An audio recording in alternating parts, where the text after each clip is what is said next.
They called him YY, but he wasn't just my brother or my family.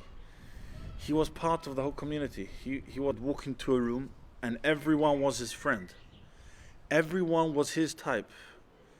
Everyone was special. The last Thursday night before he passed away, we did a WhatsApp call. I sang to him and I made like a dance. We're dancing together. I told him he should dance as well, and he started dancing. He was smiling away, and then the next day the carers did say that he's a bit unwell. They didn't know then if it was corona or not, but they did say he has the symptoms. It was like, YY's in hospital. Maybe we should go and visit him. Maybe we should go take him sing songs with him. Maybe it'll help him get better. Maybe we could do more things for him. But no, we couldn't get into the hospital. He was put into induced coma. They called from hospital saying there's not much time left, and so we asked them if we could call in at least, and they should put the phone near him. I don't know if he was able to hear us or know what we're saying. I'm like the singer of the family. He was always singing together with me. So when I called up, I was singing a song that says,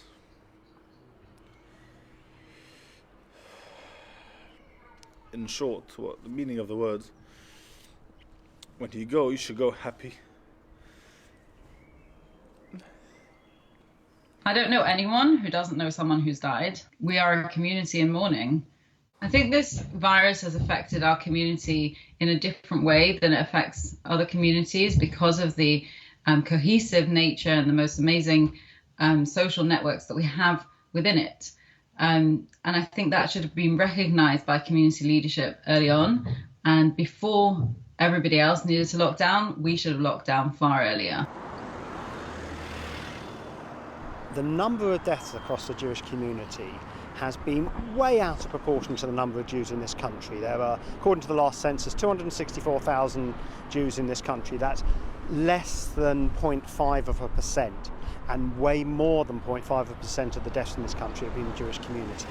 I can't speculate properly on what the reason why is. I think that's something for epidemiologists. However, there's no doubt that getting together with people, with extended family, is part of what makes being a Jew, certainly for me, a pleasure. I don't think that's disappeared. It's transferred temporarily to online, and I'm sure it will come back, but it may have had a feature.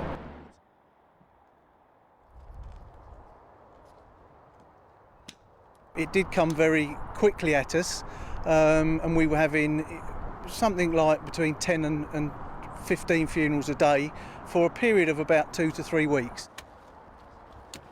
I've never experienced this in my whole career. I've been here 40 years.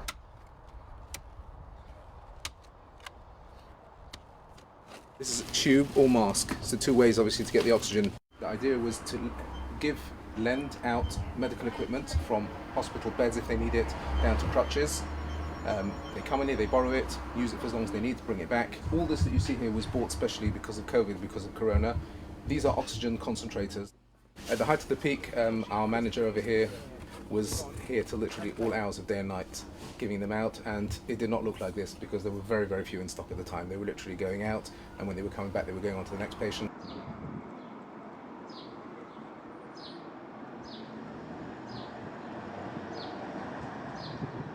There have been weddings and other events in the community, some bigger, some smaller, some that made the news, some that haven't made the news. But there's a much bigger responsibility held by public health. It should have been obvious that our communities were going to be affected in a different way. Nobody took the step to say that these communities should be warned in advance. Nobody took control of the situation. There are families who have every age group in the house. And that means you have little children all the way from 1 year old going to somebody in the house which is possibly 60 years old or above that age. That means that you have every age group in between, from teenagers to older people and younger people, all living in one household. And that did contribute towards, the virus being more aggressive in some parts of the community, unfortunately. In every community there are always this small handful of people who obviously don't obey the law. Unfortunately, in this case over here, we feel that the problem was a lack of communication between the government, local authorities and our community here, especially when there are people in the community who don't have access to any internet, so they would receive the news later than me and you understand? And that meant that people were not aware of the lockdown as soon as it kicked in. Of course, the community is devastated and shocked. There are still people in the community, still families who are still mourning. He was our brother, and he was taken from us so sudden. He made people happy. He brought light. He was a beacon of light in the whole community, not just in our family. He brought light to people.